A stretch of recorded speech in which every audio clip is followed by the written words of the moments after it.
everybody. Those of you guys checking this out later. My name's Matt C, and I draw Kyrie, and that's what I'm going to be doing tonight. Just kind of roughing out a sketch that I started a couple days ago. Probably doing final inks on some stuff too.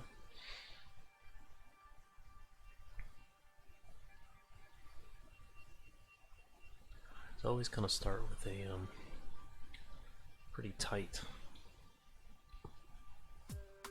script, basically. Let me turn down the audio a bit. Not sure how much that's coming through. Probably too much. Should do it on the out.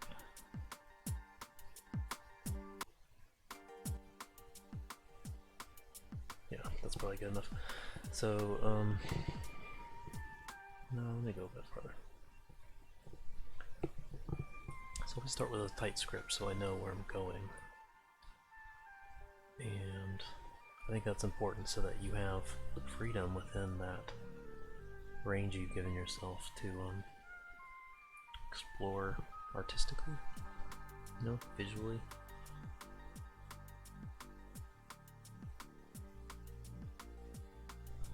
I don't want to draw something that doesn't make sense, you know what I mean, to the story.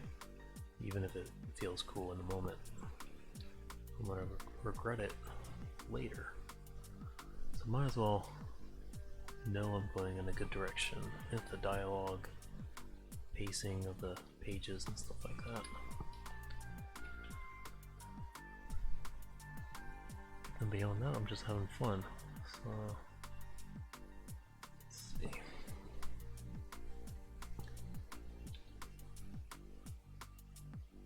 Well, we've got the sunrise here.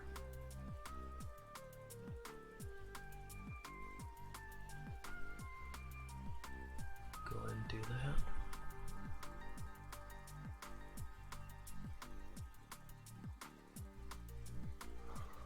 So I'll probably, for the most part, stay pretty quiet.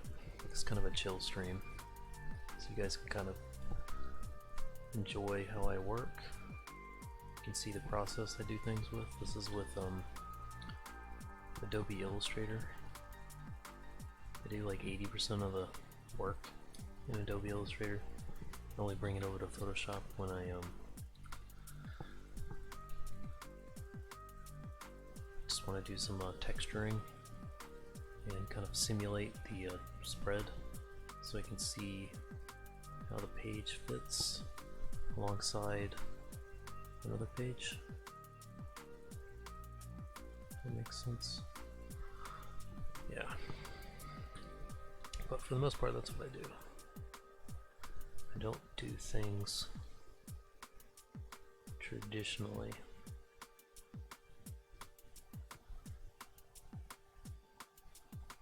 I've just kind of, I've worked as an illustrator for about a decade now, and I've never been in a situation where traditional was expected or even preferable to getting the project done or preferable for the client. So I've learned a lot of shortcuts over the years. Doesn't mean that traditional isn't a good thing, but I've learned how to work fast traditionally digitally as a result. So I'm not gonna unfortunately I can't, even if I wanted to, I couldn't turn this hobby into something that I spend all that extra time with. I like the idea of getting this done fast. It's always been my goal. So, working in the medium that's fastest for me is the best way to do it.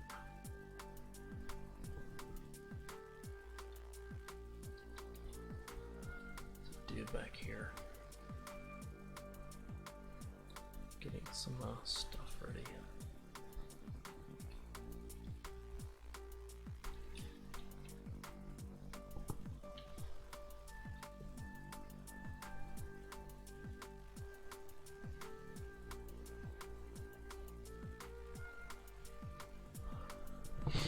Yeah, so like I said, I'm probably gonna be mostly quiet here, but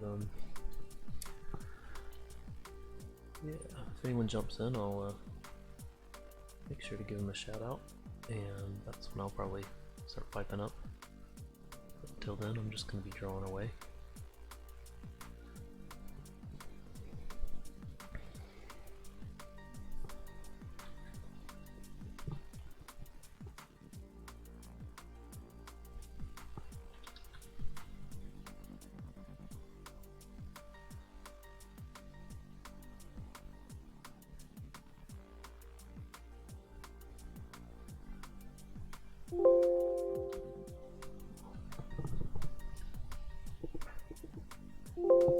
Sorry, I hope you don't hear those error messages. I hate when it does that.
I'm actually going to reference previous page just to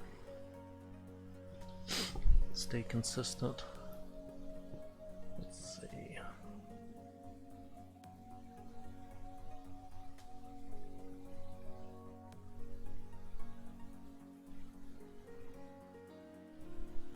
Who do I want to look at?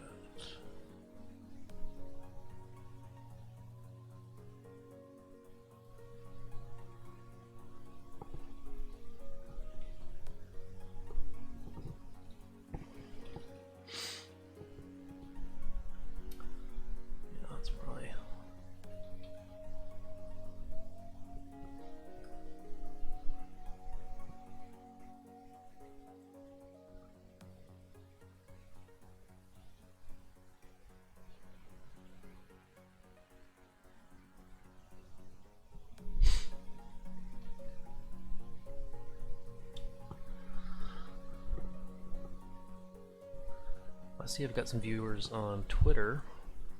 Thanks for stopping by. Appreciate it, yo. Let's see. I think this guy's got something like this going on. Maybe I can...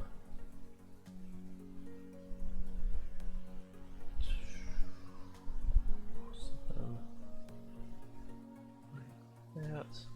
You know, so I was thinking the other day about, I don't know where you guys were at in the late 2000s, but I was doing a lot of listening to podcasts and comics podcast, comic creation, kind of comic chat, state of the industry, and particularly interview podcasts were a big deal back then. It's a really interesting time for comics. Of course, now I've, you know, forgotten everything I listened to back then.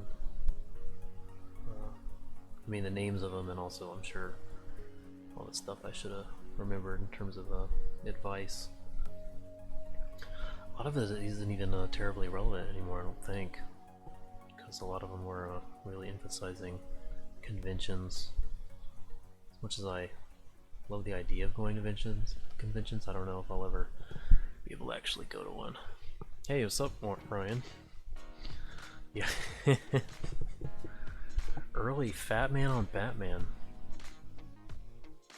Man, you'll have to explain more on that. I remember Greg Apollo, yeah. Yeah, he did have some good stuff. There was a guy, I think he worked at DreamWorks. I'm not talking about Jason Brubaker. It was like another guy. He's like super tall, had big ears. He always drew caricatures of himself, and he would interview people. It was usually animators, actually, now that I think about it. There was a British guy that would do interviews too, and I really like the interviews from England, because you just got a fair sense of what the, at least as far as English-speaking creators go, how things were going across the pond. See what was popular and what wasn't, and it was always, it's always slice of life. It's always adventure stuff with them, which I think is interesting. But yeah, it wasn't Jake Parker. It was you know what? It would be helpful if let me see if I can. Animator at DreamWorks. With big ears interview show. I did listen. Did Jake Parker do interviews, or did he just show up on interviews? God.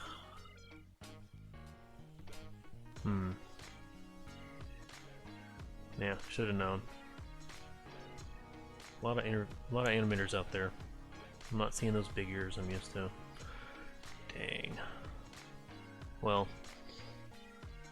it's kind of a moot point, because podcasts are still going, I guess.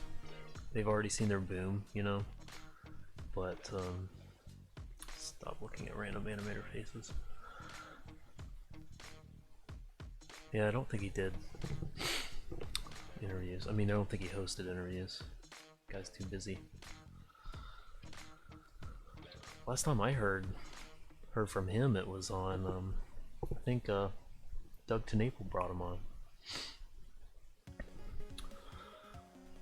But yeah, so it's kind of a moot point, because all those interviews. Oh, and Chris Schweitzer did a really good one too. But everyone stopped. And Ryan, can you guess what year they all stopped doing interviews on? Because I can give you 3 guesses, but you only need one. It was about 2015, 2016. Everyone stopped interviewing each other. Yeah. Interviews. YouTube's better. Obviously, I don't know, I think everyone got unlimited data on their phones by about that point, I guess. Yeah, I'm getting some bad lag. Here's the benefits of going traditional.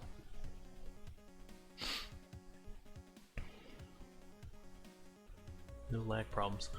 So about that time, because we all know, comics isn't political until it is. It gets political when creators feel vulnerable, I guess, when they feel let's open up another reference page. Creators get political when they feel like they have to do something, I guess, to fix something or stop something, or there's a larger world at stake, I guess. Maybe they're kind of casually tuning into news, and news slowly ratchets up to the point where they get a little alarmist at times. Yeah. Political comics are a bore. Yeah. And honestly, okay, so here's Axial. Just want to make sure I'm getting his face right. I try to give myself a decent amount of room to play, but you know, yeah. So a lot of, you know, if you've been in comics for more than 3 years, most of your friends are of a certain political persuasion. Most of the people you admire, that you look up to, that's how they are, and they're the ones that I think they all just kind of got quiet collectively, or they got loud on Twitter, but they got quiet in terms of feeling the need to produce. And yeah, I know, right? You said I like Tim Lim's style. I just don't give a flip about Trump-themed comic. yeah. Good reason to back the other Doug's comic, I guess. We can get into that in a second, but I guess I was just kind of thinking about how that's way too wrinkly. I've been having trouble staying productive, and I think it's because, for the same reason that my all these interview shows dried up in 2015, and it's because of drama. Alright? You know, you can go on every single stream and you can hear the same stuff. You know, when is drama good? When is it bad? It's usually bad. How can we stop it? But I'm just noticing there's a phenomenon that comes with drama where I guess it drains you, right? Especially if you don't feel like things are going your way. And I guess, well, I don't really know if I feel like things are going my way or not. Not really thinking of it that way, but producing pages is harder when I don't know what I'm trying to say, but for the same reason, and all the greats of 10 years ago kind of quieted down. And even Jason Brubaker and a lot of these guys that we know,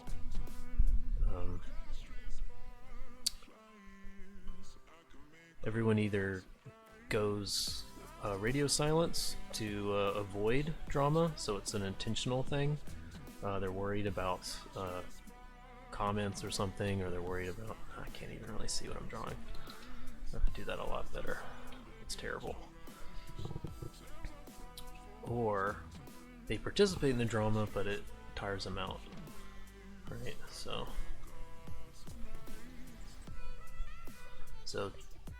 I've been thinking a lot about how to you said comics YouTube has become comics radio. Yeah, and that's the best thing about it, right? I mean, you get, like, honestly, like, how many hours of content do we get every single day? It's pretty amazing. Like, normies ask me, like, hey, you watching this TV show? You know, are you catching up with this and that? Honestly, I'm like, I've got my hobby. My hobby is talking, thinking, you know, studying, drawing comics. And I've got other stuff too, but in terms of like what I'm just like putting on while I'm working, it's usually I'm either streaming or I'm listening to streams, and that's so much more exciting than, I don't know.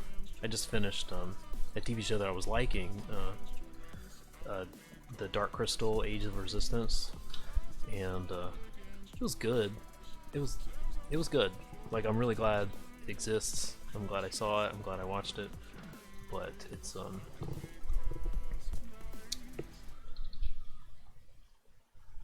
funny, you get used to like a year of getting your content for free, I guess, and there's the live aspect, feeling like you can really get to know real people, and they're really learning things in real time. That's what's exciting to me. They're actually learning real things, like how to actually run a business, and you get to learn it with them. You get to see their mistakes, you get to see their successes, you get to participate in all that too. And I don't know, there's a high that comes with that. I just don't think people acknowledge that enough. But it's funny because, so going back to this, this is not, I don't know, I may have to do refined drawings another time because streaming, I think, is killing things just a bit. Let's see.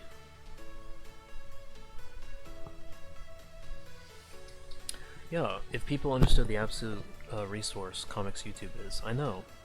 And I know that part of me, I know part of it, because all these people that were making podcasts a decade ago, leading up to a few years ago, I know that they're not less interested in comics now, I'm pretty sure. So, tuning into this stuff, I'm sure they'd find valuable. But for, you know, various reasons, they're not tuning in. I don't think they're tuning in. I mean, maybe there's a silent majority out there on EVS's streams, some of the larger streams, where people really are kind of taking notes. Maybe the older guys who are less hypersensitive about getting caught liking the wrong thing. I know a lot of them, I mean, we know a lot of them are tuning in, but yeah, people in their 20s, 30s, maybe in 40s, I'm not so sure. It's pretty unfortunate, because even with all the drama, I mean, there's nuggets, there's still nuggets every day to learn from, you know. Yeah, exactly, 130k subscribers, yeah. They're listening. Even through the drama, they're listening. You know, and I'm sure it's a lot of pros. There's a lot of aspiring pros.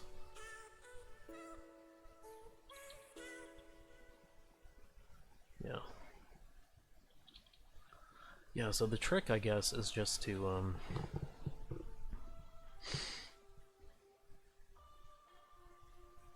that's probably garbage and it's probably gonna go. But I'll just keep doodling.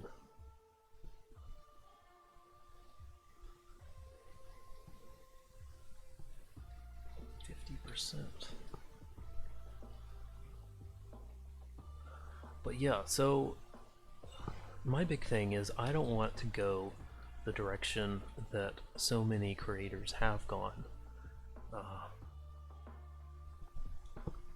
And by creators I mean these podcast creators, right? These people who were the forerunners, who did the R&D and kind of scoped out and mapped out how to run an interview show, how to run a kind of variety entertainment, let's talk about comics show. They kind of figured it out, doing, low tech, just, grab a computer and a mic, and I guess they were doing Skype back then, but just see what we can work out together, like, let's have some fun. Why am I? They figured it all out for us, and even if the medium isn't as successful as it once was,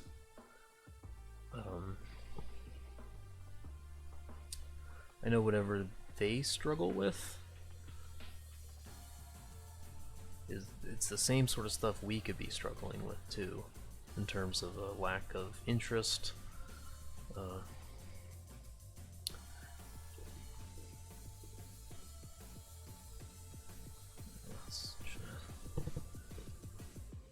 Just trying to scumble in something rough.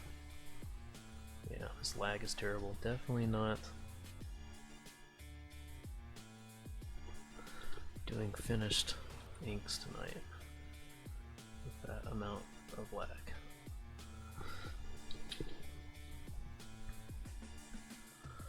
Yes, you say, what drives me nuts about Marvel is their YouTube. What a waste that is, yeah. They should be talking shop about their comics, as awful as they are. Exactly. Like, and you know, I keep going in to cut my local comic shop, and I keep, like, it's either pity buys or it's stuff that I'm mildly interested in that I end up reading like a month later because I forgot I bought it. It's sad. But they could still be bringing in people. Like, it's not my demographic, but maybe there is someone. And honestly, I bet a lot of people, you know, how many people are on YouTube? Their demographic for these comics might be on YouTube, but they don't know how to reach them. And I think they're afraid of the chaos of, I guess they don't want a Howard Stern show, and I think that's stupid. They should be open to that if people want that. They could even take the NPR route, go super clean, if that's what people want, you know. But if they embrace the chaos, then that's just kind of the thing. Not to get too political, but and I don't even think necessarily this is a right-left thing. I mean, I don't think it's a right-left thing. I think it's more of a, are you okay with the chaos, or are you, do you prefer control, right?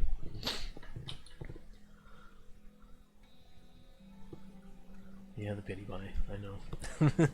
I walked into a LCS, picked up a Savage Avenger issue. It was terrible. Gosh, so sad. 3D trace figures. Yeah, that's the death. That's the death of comics. If you're...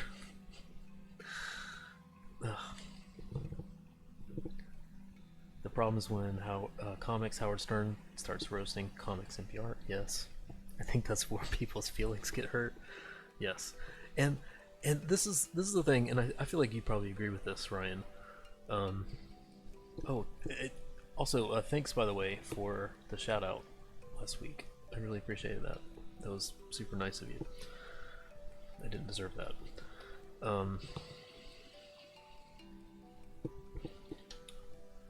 Let's see. Gotta get his hands in here. Don't want just a floating head. I always try to avoid the floating head thing. Keep them in situ.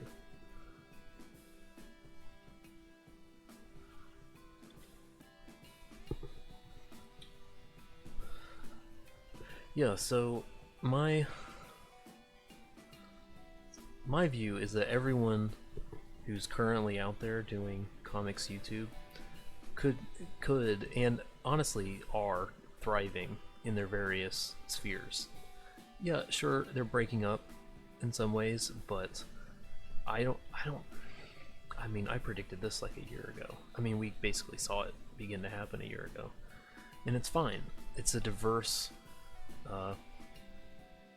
industry. It's a diverse group of people, and they're each being able to cultivate and develop these pretty cool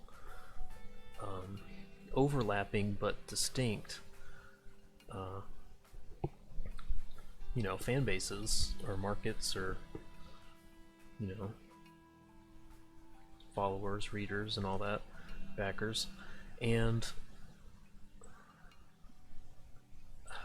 the thing is, people are going to have to get used to the fact that they're not all in this. They are all in it together, in one sense, because they're all helping indie comics to thrive and helping to critique mainstream. But probably shouldn't go farther than that, given this is supposed to be rough. But yeah, if they just left each other alone, everyone would be better off, and not just because of the, you know, mud drama, but they're just, it's like an ecosystem undergoing like an evolutionary process or something, where everyone's kind of distinguishing themselves in interesting ways. They're diversifying. They're becoming new species. I guess, I don't know. And there's going to be some competition in a way in that, but you know, diversification doesn't mean things are bad. It just means things are getting broader, and broader is fine. Broader is better, especially in a storytelling medium, right? Yeah, like schisms in the church. Well, that's, yeah, that's kind of, yeah. I always kind of look wistfully at that, but then again, I guess, you know, if you're a Christian, your view is that if the kingdom were unified here, it would be not a kingdom that was ruled from heaven, it'd be a kingdom ruled from earth, I guess. So we shouldn't expect it to look the way earthly kingdoms look.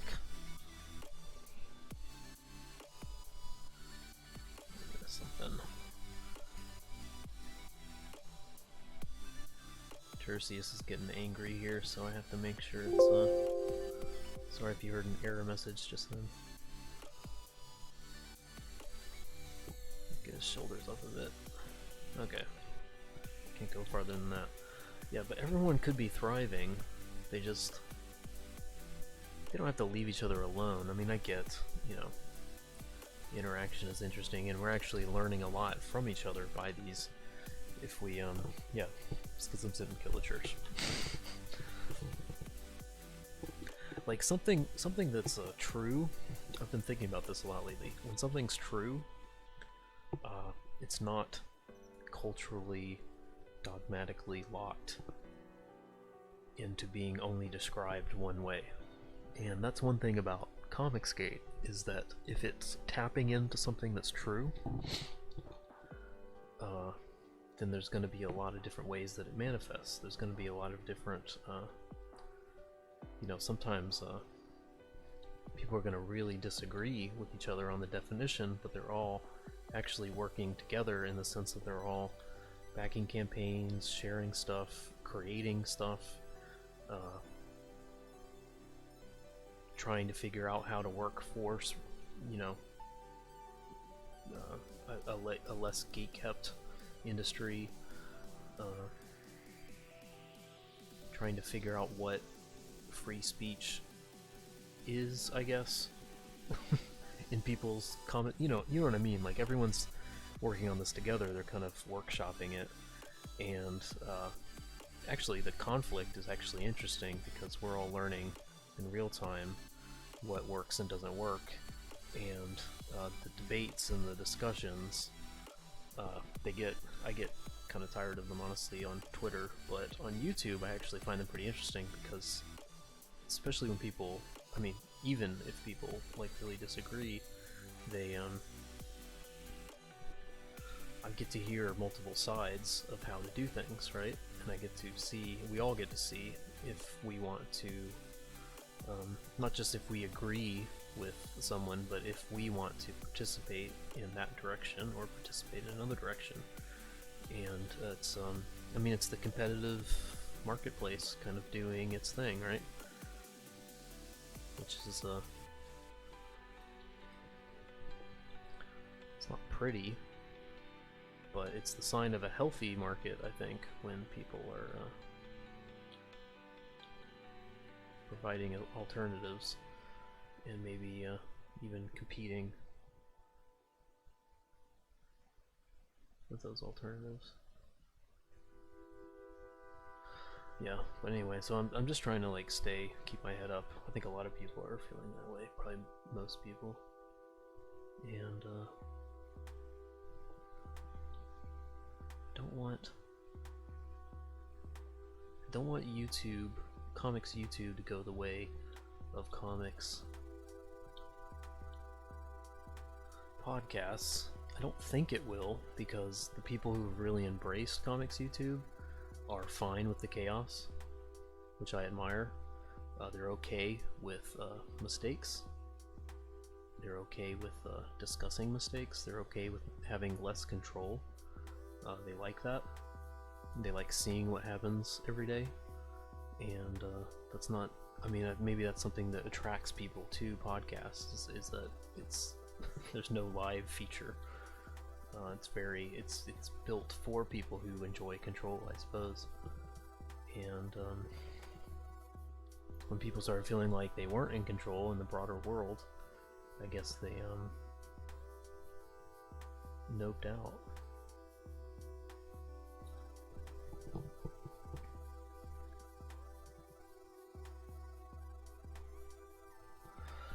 Yeah, thanks, man. I appreciate it. Yeah. I mean, the more I don't know. I really do believe that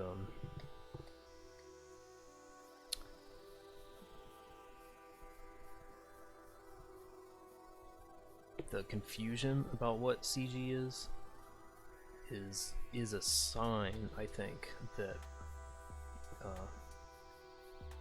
that it's actually onto something. It's kind of a weird take, but if it like in the church is the only global religion that is not culturally locked, language locked, regionally locked, dress code locked, right? Even when it's tried to be at certain periods of its past, it's never been able to achieve that. It's always succumbed to diversity in terms of like how it's expressed, you know, how it's manifested. And I've always thought that's really cool, you know. Ethiopia's been Christian since like the 4th century or something like that. I was in Iceland a couple years ago, and I found out, you know, everyone thinks about Vikings with Iceland. I think it was it like 1000 AD? They all got together and they compared religions, including the religions of their ancestors, and were like, you know what, this Christianity thing, let's just all agree to go with this. This looks better. And so they decided as a nation just to go with that. So they've had 1,000 years of being Christian, but the first 200 are more interesting, I guess. Yeah, but there are other religions that I mean, by virtue of being a Christian, I have to be comfortable saying this. There are other religions that are not, I don't think, are describing reality, and those religions happen to be culturally locked and regionally locked as a result. If they're not regionally locked, they're imposing cultural standards. They're kind of wiping indigenous culture out one by one each time it's adopted. And again, like I said, like Christianity, in a way, I guess you could say there's been some European versions, I guess, of how that's gone on, but I'd argue I don't think that's a function of the imperialism, which is not inherent to Christianity and is inherent to other religions. There's always been people fighting that within Christianity on both the colonizer and colonizee side. Why do I keep forgetting to not go too detailed? Computer can't handle this. So, yeah. So when CG is onto something, whether everyone's calling themselves CG, whether everyone's calling themselves CG only, you know, all the terms. Yeah, it's Buddha.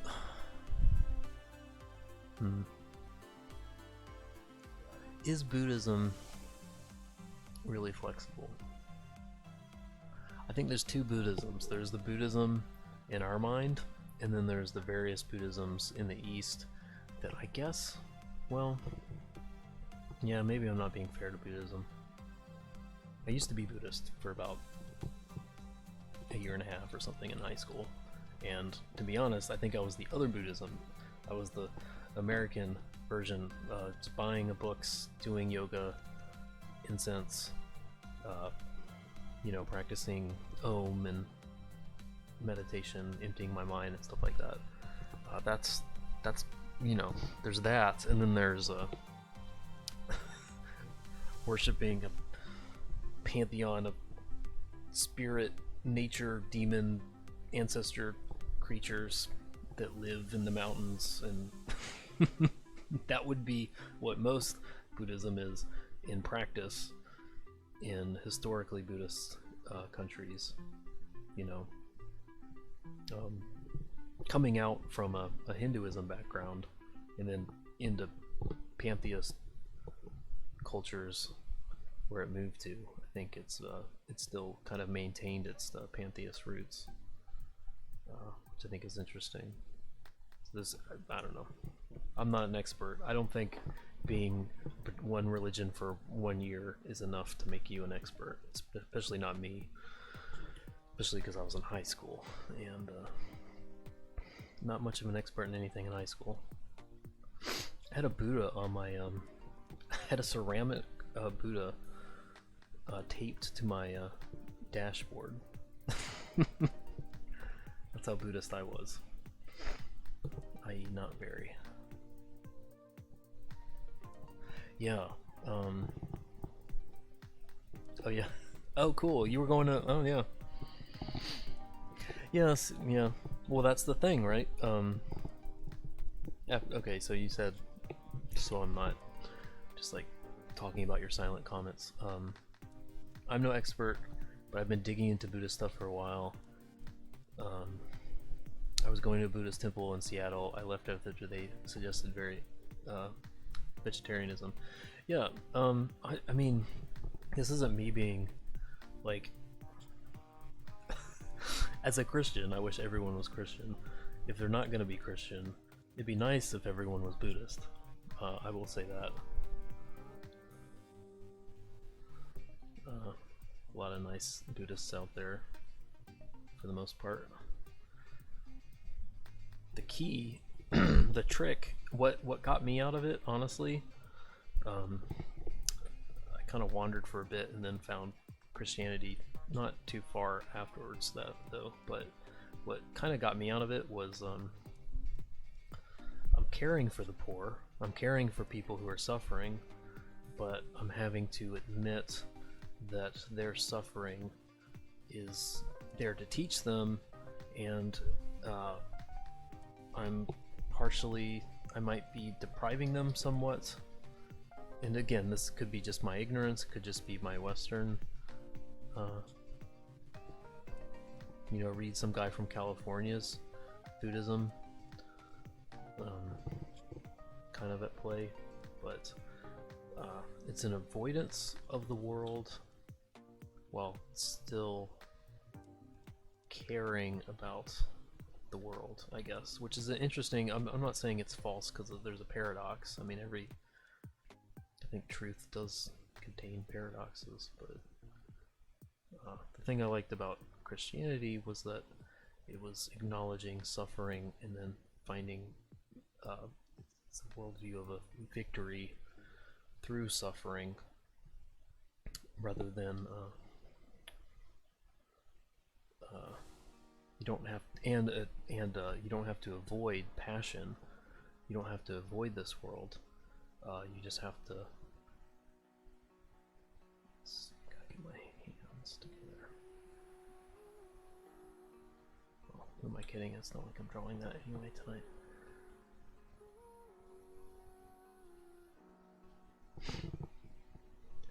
Yeah, and again, this isn't something, was one of the nice things about Christianity is that it's not saying that anyone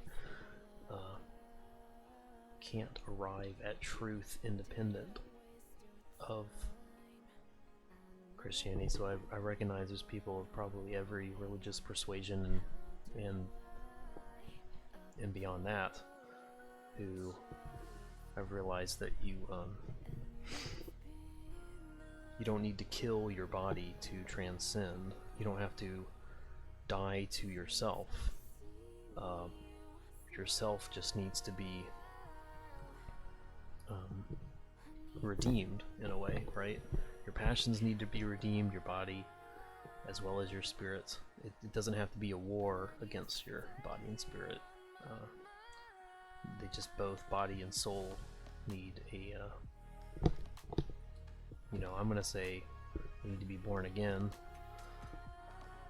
They need some kind of a reformation of sorts to get them sorted out on the right path, and I like that balance. That's been helpful to me. But it kind of looks like a weird, wistful alien. Yeah, I'm just making all kinds of messes. I'm sorry, Ryan. Hope you're enjoying chatting with me, because I'm not going to be drawing anything cool. Oh, on another note, oh no.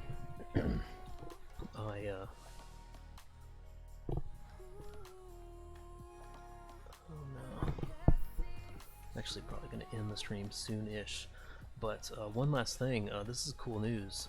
So I've been kind of casting my net about. Oh good, I'm glad you... Thanks, man. And I'm trying to find who to hire for a poster for the second campaign in late winter. And I'm looking, like, so Elliot was the person I tried to get, Elliot Fernandez, and he said yes, and he gave me his quote, and I think it's reasonable, but yeah, I know, right? So that's exciting. And so this is the idea. Tell me what you think about this. So it's not just the poster. Like, I've always loved the idea. Ever since Jawbreakers, I've been like, man, I want a pinup poster or some kind of like sorry, additional content that you know, it's folded up, or it's in a tube, or you know, something, but it's supplemental to the book, but it's just celebrating art, right? And it's maybe celebrating one of your favorite artists, right? And I have a lot of artists that I really like, and it would be so freaking fantastic if I could pay them money to draw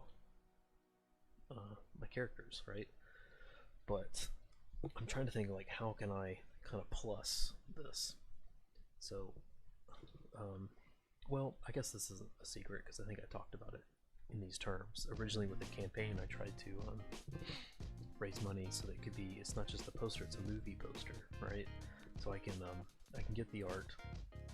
Someone like Elliot could do the inks, pay him for the inks, get a nice scan of that. I color it, and then I do some design work with it. Or maybe I hire someone with the design work. I think well, I don't know. Try and figure out something nice, but make it look like a movie poster, which I think would be really fun. Yeah, and spread the money around, you know? Like, it helps. Rising tide lifts all boats. And there's a lot of talent out there, and I don't think enough money. I'd like more money going Elliot's way. So this is kind of one way I can support that. You know, I can buy a book for $25, or I can commission them for something. I think that might go farther, you know? So that's kind of what I've been thinking about doing, but I'm also looking at other people, and yeah, you think, yeah, I should probably do the design work. I mean, it's gonna save money too, and really it's secondary, right? When you see a really nice like teaser poster or something, it's really about the visuals, right? And I'm really just thinking about like something across the bottom that's Kyrie and you know, a bunch of words and who's worked on it, kind of thing, that just kind of make it feel movie-ish. That's Marcus in the background praying towards the sunrise. And they're gonna have a conversation, if you haven't noticed already, about Alexander the Great. They're gonna yell. It's gonna become a heated battle. Maybe. Yeah, so, but I've asked a couple other people. I feel like I can't say who they are yet, but think of the people think of the people who those artists you love, right, that do great pinups. Those are the people I'm talking to. and people you haven't thought of that you have not seen do pinups, but who do work that you love. You've been seeing them for a while now. You've been seeing them for honestly a year and a half, and you've been like, wow, that individual does great stuff. But it's always kind of like sporadically here and there, like, wow, that was nice. I've been talking to those people too, and I'm getting really great rates. So I think so what I'm thinking, I don't know how annoying this would be. I always kind of liked how these sort of things annoyed me, is when you got a poster that was actually double-sided.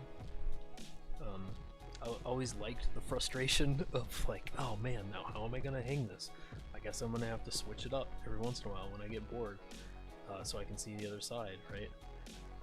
If it's a double-sided poster, you get two posts.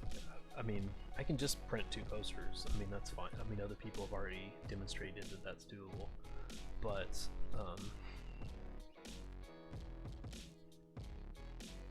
I don't know. So I'm just exploring. I honestly don't even know if it would...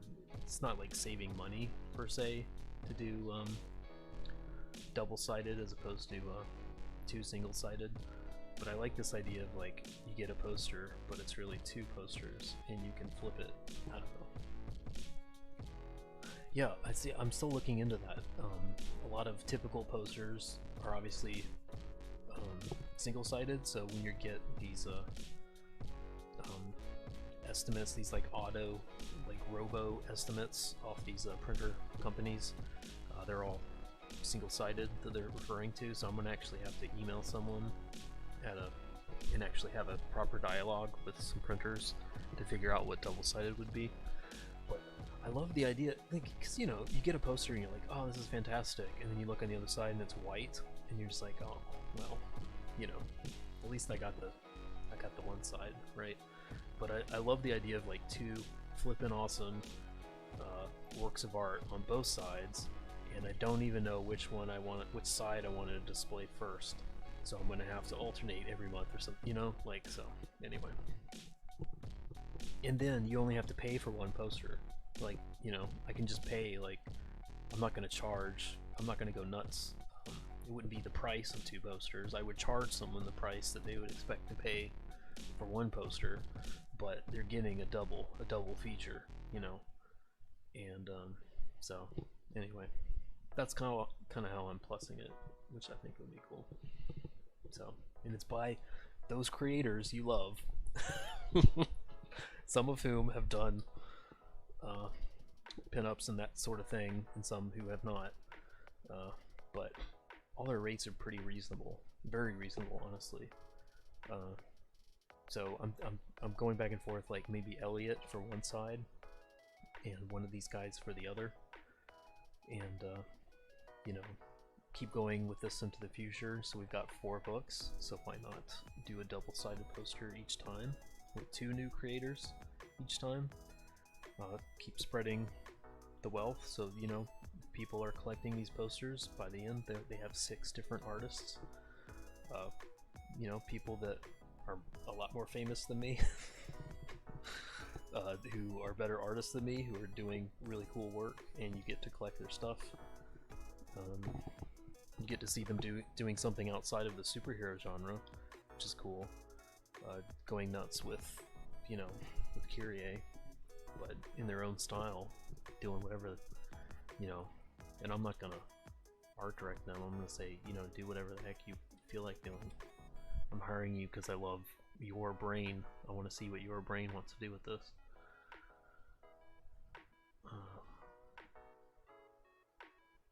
Let's see. So anyway, that's That's the good news for the day. Everyone's giving me cheaper rates than they should have. So I'm already like having daydreams about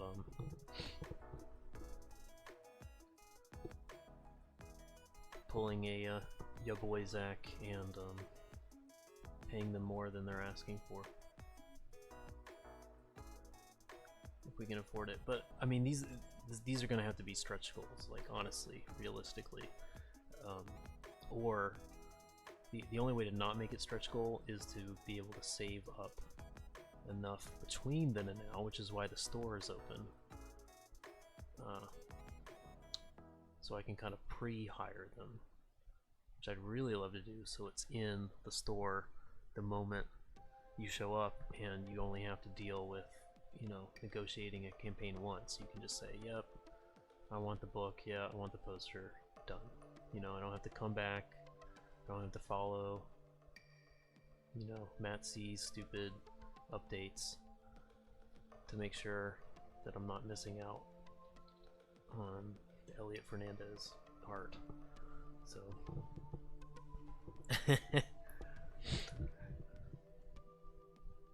yeah, I think that's a great idea because people won't feel put out by not being able to get one or the other. Yeah, and you definitely, I don't think anyone else should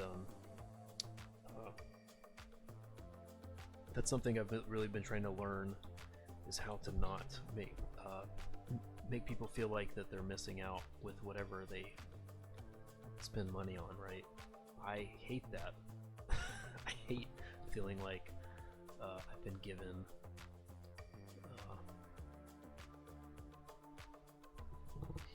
two options that aren't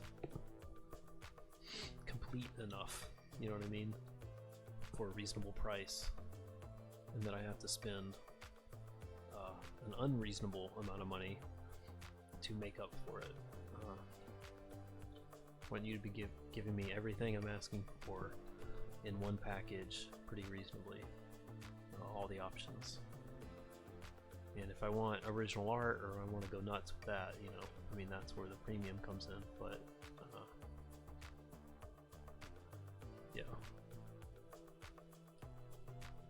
Yeah, and well, that's another thing. So I was thinking about the poster too. I don't really think, I mean the map. So the map right now, what that is that goes across the inside cover on both sides. Just kind of overlapped it in an interesting way inside the spine, so you're not losing any content, but the left half of the map is on the once you open the front of the book, you see it, the left half on the inside and on the inside left, if that makes sense, and then you see the right half on the back of the book, inside right of that cover. But it's still, I mean, it's built to be a poster, so we might have another tier where that can just be, you know, single-sided poster. I don't think a map should go on the back of a, you know, someone else's artwork or something. But yeah, so maybe that's another way, because honestly I feel like people like 2 movie posters more than the map, so maybe we can do a map poster tier that's like, you know, kind of medium sized, maybe a foot by 2 feet. That might be too big even, but you know, give you something that's really of an exciting size for the double original art. And really that's it, I guess, you know. I mean, that's something we've learned, right, over the past couple summers. It's been 2 summers now since Jawbreakers, is that you need simplicity is effective. So yeah, it's a stylish move to have the map in the book, but that map should be blown up on my one. I'm the one map guy. Okay, all right. Well, then I'll be looking into it. Since you said it, especially because like, I don't even have the original. The guy is I forget where he is. He's up north, and I've been wondering. I don't think I paid him enough, honestly, for the original. I paid him more than he asked for, but I still feel like he deserves more. I'm gonna probably hire him each time, and as we move across the landscape, so that it's North Africa, right? But it's kind of featured. It's featuring the area that the book is about, right? But we can kind of move left across Africa from Alexandria westward as the story progresses westward, right? So that means we can add to the map each time, which I think would be cool. So the inside of the cover can have a slightly different inside each time, and he can go nuts and kind of yeah. So you get like a fresh interior each time, and yeah. So anyway, I like maps too, and this. I mean, what he did, honestly, I don't even know how big. He probably worked like 11 by 17 or something. It's disgusting how detailed it is. It looks very crisp and very nice. You get all the detail in the book, but it's not. It deserves to be bigger. You can tell that you know, they don't make pins that fine to be able to draw it at that size that it's printed at. It's nice when you can really see every little stroke, you know. Yeah. Grab him by the nuts and get that high-res file, man. Yeah. I mean, I got the high-res file, but this is the thing, this guy's insane. He hand drew this, like tip to tail. He just, I drew a really horrible pencil, or I think I did it digitally, which is so terrible.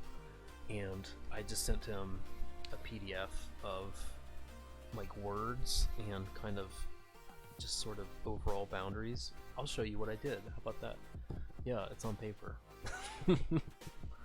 That's why I call him map maker. He's not just an illustrator. He's the best guy I know for fantasy maps. He's been doing it for years. I think he's like my age. He's like early 30s, but he's where was that? Here we go. Map. Let's see how terrible my version was. Yeah, here it is. You're getting behind the scenes, buddy.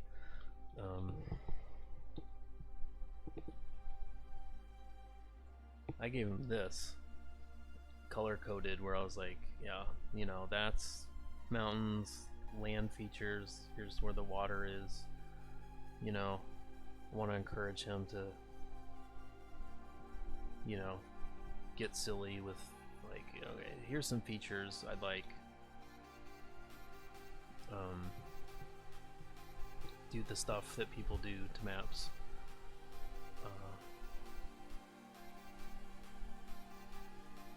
Yeah, and I was able to, you know, I just spent some time just figuring out like how to handwrite it, and then he couldn't read my handwriting.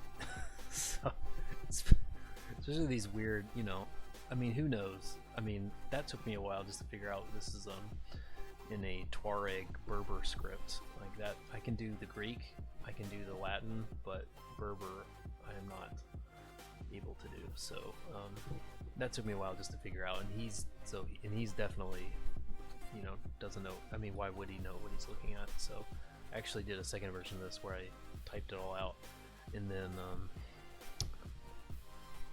let's see. Yeah, so he took something that crappy and ran with it. Let's see if I can open up the map itself so you can see the digital file. Where would that be? Here, and then let's do that. Let's see if it's here. No.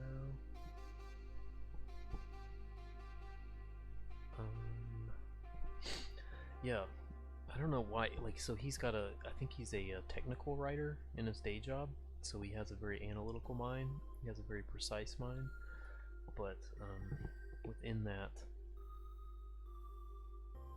I love people who have a technical minds who do art, because, you know, they just go like OCD with map. Let's just type, let's just search map. No! Where did you put it?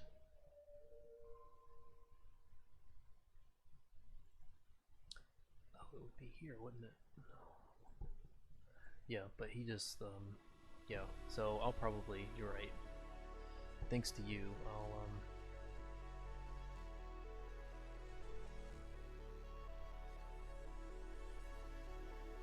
make sure I do a proper map poster. I think it'd be cool if it was, is it the tip in? There's all these terms that we've all learned together, and, I'm not 100% sure if I know them all. Where the thing can like fold out.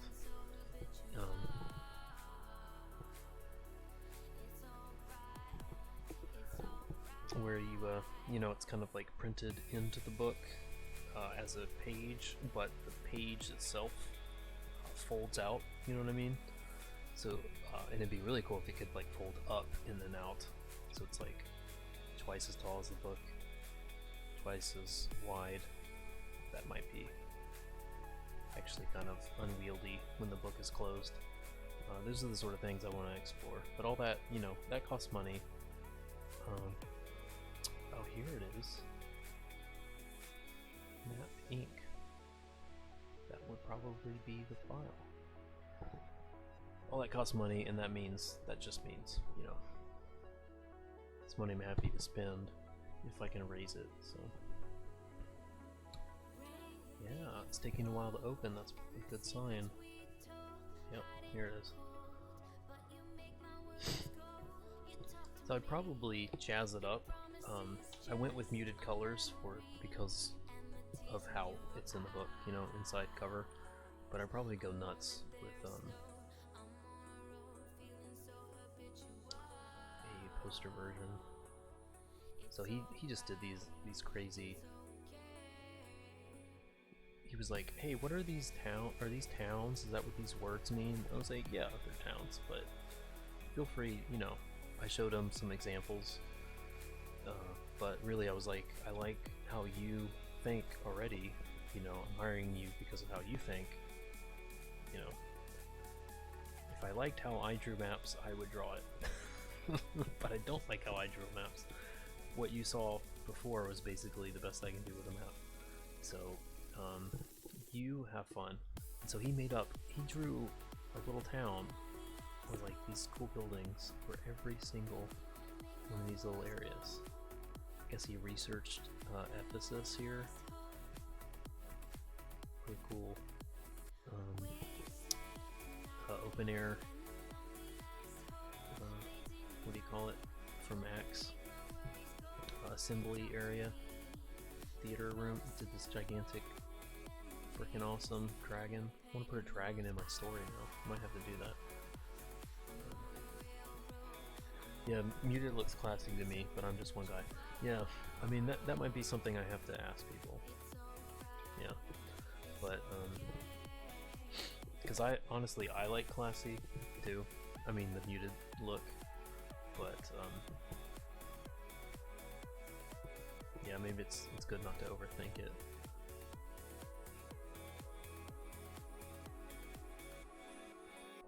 Really cool lighthouse.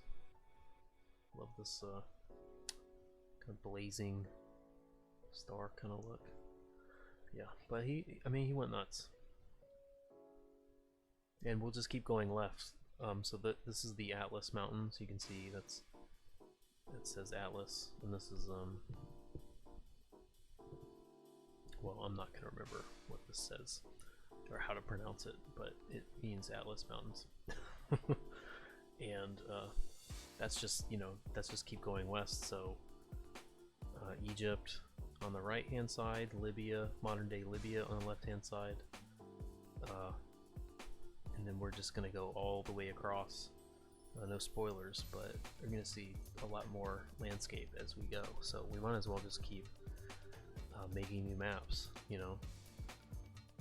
I think that'd be really fun. So the final that I did, this isn't here, but I did a little, like a dotted line and then X to how far we get in the story so far in book 1.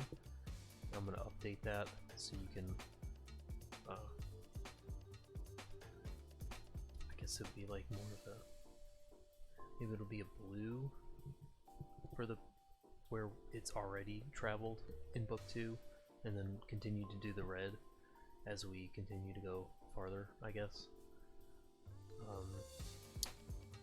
Yeah, and then we'll just keep on going. We're just gonna have that Indiana Jones dotted line with the X marks the spot going all the way across. So I think that'd be cool. Yeah, so that's the map. You've heard my thoughts on the posters. That's the good news for the day. And then yeah, I just really wanted to come on to draw, and then if anyone wanted to show up in the chat, I was gonna complain about how I don't want YouTube comics to turn into podcast comics, where everyone for whatever reason didn't feel like it was worth it to keep doing it. I don't think that's gonna happen. I think this is a different class of people who enjoy not being in control, but navigating that difficulty and doing it successfully, and always figuring out new challenges. I think they like challenge, and so we're going to keep getting content from them. But on an individual level, I think there's people getting burnout, and I guess I'm trying to do my part to not get burnout. I'm trying to do my part to encourage people to keep doing good stuff, and yeah, and I guess just keep letting people know, like, I'm here, and that I'm producing, and that I want to be a part of the conversation, you know what I mean?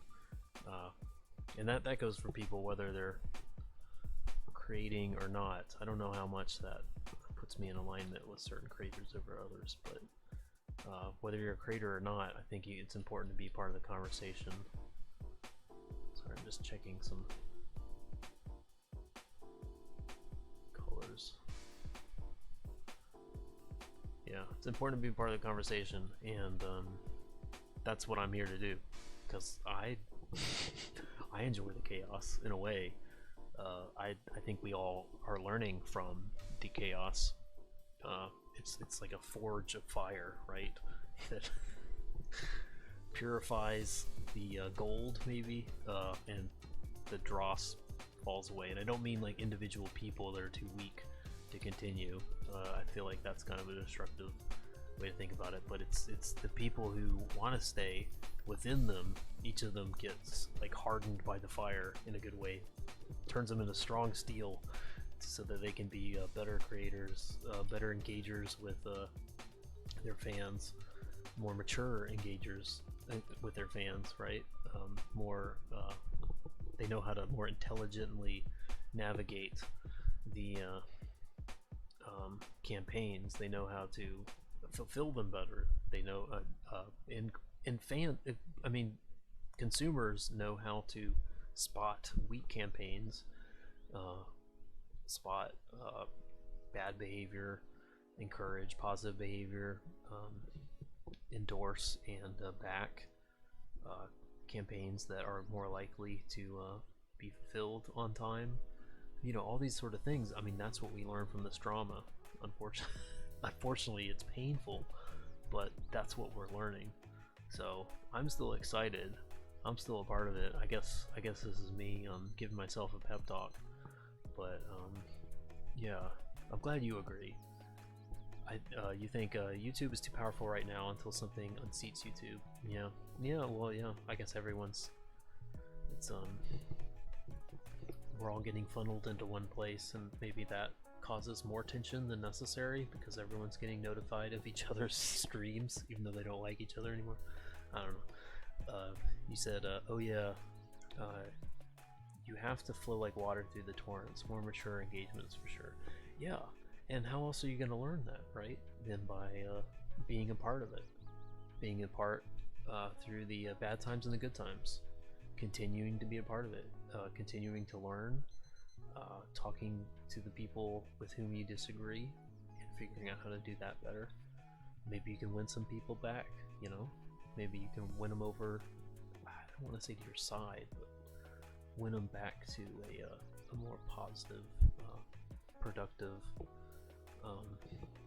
you know, to the big team, to the indie comics. You know, we're producing this stuff together. The big team, and maybe it's nice to bring them back to the individual team too. But if you can, if you can only bring in, I'm seeing a shadow issue there. If you can only keep them excited and mature and focused on just indie comics in general, I feel like that's still a win, honestly. And yeah. So anyway, that's my thought. Yeah, win them back to the point at least where they're not mother effing each other. Yeah. Yeah. At least like a consensual truce, and you know, where I'm wishing them well, they're wishing me well, you know. Yeah. And because we're all very aware that Kickstarter is traditionally been a cool place, but it's anyone's guess if you'll be promoted there. But we do have one way that we can be where you know, the cream really rises to the top, and it really is just down to numbers. It's not down to ideology, and that's on Indiegogo. But that funnels us all into one platform, and we got to keep that platform healthy. So hopefully, you know, everyone feels inspired to continue to work on it there within that space, shoulder to shoulder, you know, and we're gonna get good stuff done. I'm sure of it. But yeah, so that's my thoughts for tonight. Thanks, Ryan, for tuning in. I appreciate it. There's always a lot of streams on every single night, so the fact that that you wanted to come by means a lot. It really does. So I know you can't watch. I've tried. You can't really watch multiple streams at once. So appreciate your time and your thoughts. So I guess I'll go ahead and end this. Yeah, it was fun. Yeah, I do need to get some sleep. I'm on the East Coast, and this is usually about when I wrap up. So